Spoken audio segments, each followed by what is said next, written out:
Det är så kul. Kommer vi få se hur det var när vi åkte upp och landade. Och nu drar de igång allt vad de har.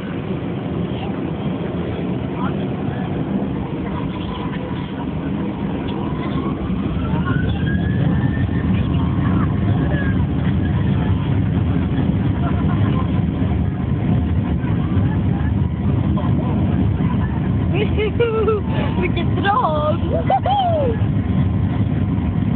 Så här känns det när en pappa kör. Nej, jag skämtar bara. Jag älskar att flyga flygplan. Jag känner när jag åker upp. Wow, det är väldigt stort.